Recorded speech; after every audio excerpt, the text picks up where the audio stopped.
شروع اللہ کے نام سے جو بڑا مہربان نہایت رحمان اور رحیم ہے۔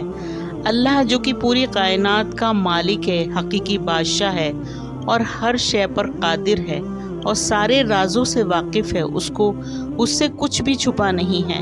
پھر بھی اللہ تعالیٰ نے ملک الموت سے پوچھا، یعنی حضرت عزرائیل علیہ السلام سے پوچھا کہ تجھ کو کسی بندے کی روح قبض کرتے وقت کبھی رحم بھی آیا یا نہیں؟ ملک الموت نے عرض کیا، اللہ رب العزت، مجھ کو 2 انسانوں کی جان نکالنے میں بہت دکھ ہوا تھا۔ اے رب العزت، تیرا حکم نہ ہوتا تو میں ہرگز ان کی جان نہ نکالتا۔ ارشاد ہوا، بتاؤ وہ 2 لوگ کون تھے؟ عرض کیا، ایک تو وہ بچہ تھا جو نیا پیدا ہوا تھا اور اپنی ماں کے ساتھ جہاز کے ٹوٹے ہوئے تختے پر بے سر و سامان کی حالت میں تیرتا جا رہا تھا۔ اس وقت اس بچے کا واحد سہارا تمام کائنات میں اس کی ماں تھی، تو مجھے حکم ہوا کہ اس کی ماں کی روح قبض کر لے۔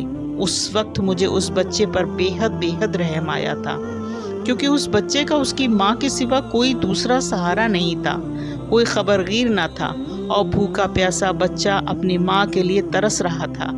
اور باری تعالیٰ دوسرا ایک بادشاہ تھا جس نے ایک شہر کمال آرزو سے ایسا بنوایا تھا کہ ویسا شہر دنیا میں کہیں نہیں تھا۔